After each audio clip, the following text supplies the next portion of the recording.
Hello, and thank you as always for coming to my talk show, Tell It Like It Is. I'm your host, Morris Man, and my co-host, Joseph Spencer, is on assignment today. So today's show is going to be a short show, and it's going to be a special segment, and it's going to be entitled, Why Music is Important. Now, when I was a kid, there were plenty of music programs in the school systems. Now, unfortunately, due to budget cuts, music is usually the first casualty. And a lot of people, and within, they make those decisions for the school system. They figure music is not really important and we can cut it. When actually there are studies that show that most kids that are participating in a music program, some type of music program in school, their grades are better and their overall exceed in life.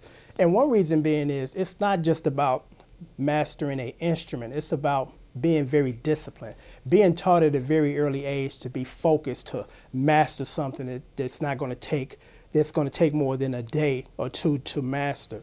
So it's unfortunate that, they look at music as just something that's very minor and they pay it no mind and they cut it from the school systems. And also, what I want to touch on was this, I listen to music today, R&B music, and there is an absence. And what that absence is black bands. What happened to the black bands? When I was growing up, I grew up with the Commodores, Isley Brothers, Rick James, Stone City Band, the Gap Band, you name it. Now, I turn on the radio, it's just solo acts.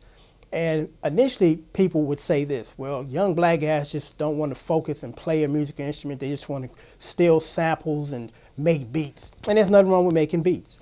But that statement, I believe, is kind of not true. We, even as older people, we follow what's out there for us to be on that path. And back in the day, it was a call for musical bands. Now, unfortunately, I think the music industry is trying to be cheap and not hire, quote unquote, a band as opposed to a solo artist. That's one of the reasons I believe the decline in bands, because they're not trying to sign artists. But it's unfortunate because our young white counterparts, these guys are still putting together bands. You can drive through white neighborhoods and their young guys are in a garage like we used to back in the day playing, which is wonderful. But you drive through our neighborhood, you're not going to find a bunch of young black guys in the garage, mama garage or daddy garage, with the drums out there, the keyboards and the bass and a singer.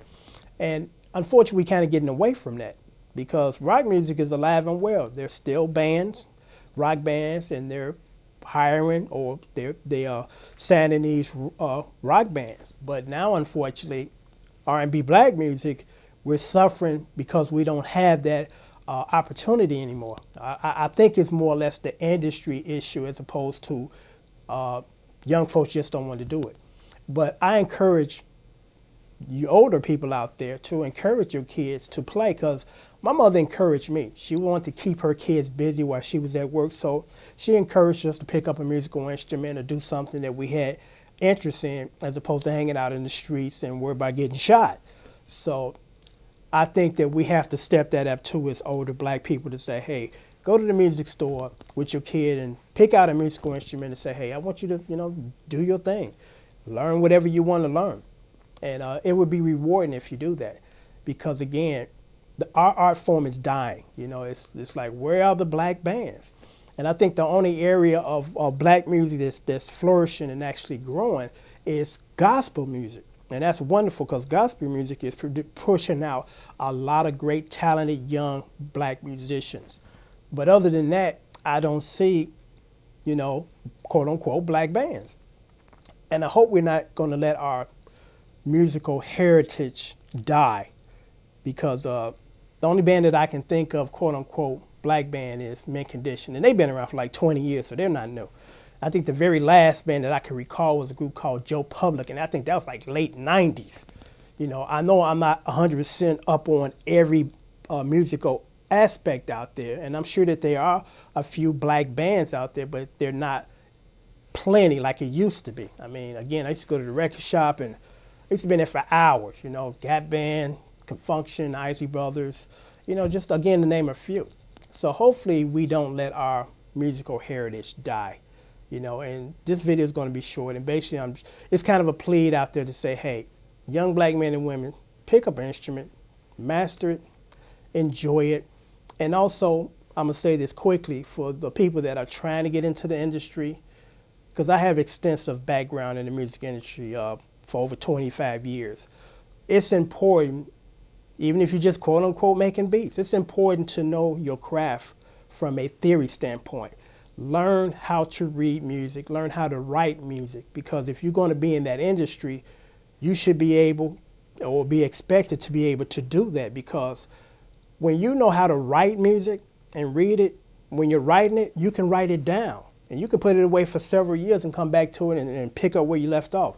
When you just kind of dabbling and playing by ear, a week later you go back to what you were working on and you forgot what you were doing. You don't remember how to do it. And that's because we just totally relying on memory as opposed to writing it down. So I really encourage all you young black people out there and all young people in general to learn theory. If you're going to be a part of the music industry, learn how to read music. So on that note, I thank you for viewing my show, my special show. And until next time, keep thinking and take care.